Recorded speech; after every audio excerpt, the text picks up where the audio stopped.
We as Honeywell, we're an industrial technology company. And one of the businesses that we're in, we protect the industrial worker. But what we're doing today is we're repurposing a lot of that equipment to serve the healthcare worker. A few days ago, we announced the startup of a new manufacturing facility in Rhode Island. We're going to be hiring 500 employees. We have already 200 on board, and we're going to be starting the production of N95 masks within the next 2 weeks. Furthermore, today we're announcing the startup of another manufacturing facility in Arizona. We're going to be hiring another 500 people, and we're going to be starting up production in that facility by the middle of May.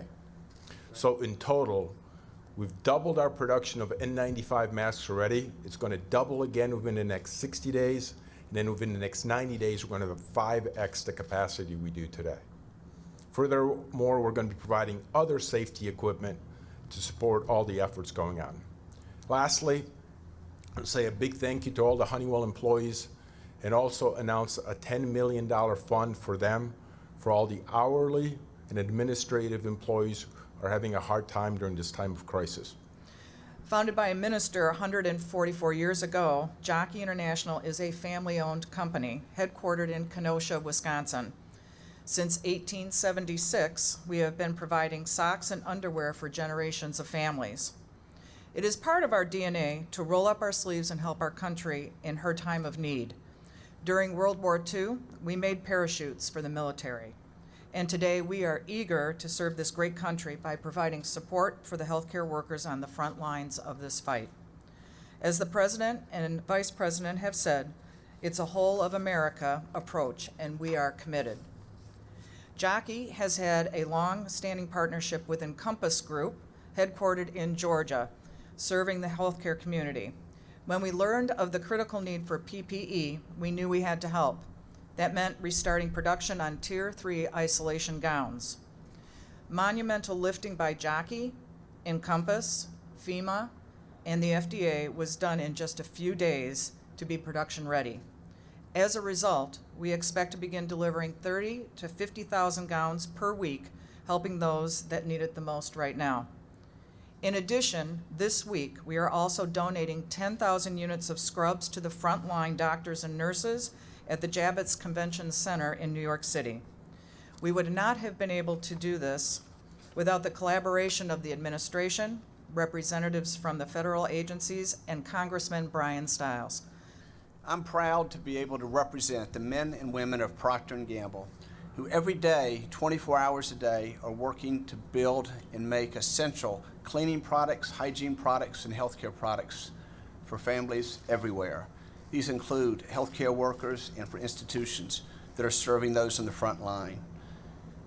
P&G people are the faces of brands you know and trust. Brands like Tide, Pampers, Bounty, Charmin, Mr. Clean, and Vicks. In addition to making, packing, and shipping these essential items, they've worked together to transform our plants, to make things we've never made before, like hand sanitizers and facial masks. Some of these are already getting to national, state, and local agencies. Some of them are in the hospitals already. Everywhere around the world, P&G people are working every day to serve everybody, consumers, and they're working together to bring together the full capability of our research and development, our engineering, our manufacturing, and our communications capability to make sure we make a difference to the consumers we serve and to all the audience that we can make a difference to. I want to thank them, and I'm very grateful for what they do every day in service to others. Good afternoon. I'm Greg Hayes from United Technologies. And on behalf of the 240,000 employees of United Technologies and the 70,000 employees at Raytheon, which will join together with UTC this Friday, I want to first of all say thank you to the President and the Vice President for your leadership during what is really a war. It is a different war than anybody has ever fought before, but it's a war that we're uniquely qualified to help. As one of the world's largest defense contractors and some of the best technology, we're using that technology to try and solve some real-world problems. Today, we're working with the Air Force to try and help pilots as they're moving medical evacuees with the COVID-19 virus such that they can be protected and that the patients can be protected. Again, we're working also with logistics, and if you think about a war, strategy is important, but logistics wins war. It's imperative, I think, with FEMA, along with Mr. Navarro's office, that we coordinate all of these activities. Last week, we donated about 90,000 pieces of personal protective equipment to FEMA. Next week, we'll have another almost 1 million. Again, working through our supply chain partners around the world. We're also this week, beginning the manufacture of face shields. Using the additive technologies that we have and the machines that we have available within UTC, we'll be able to produce approximately 10,000 shields in the next 4 weeks. Again, all needed equipment.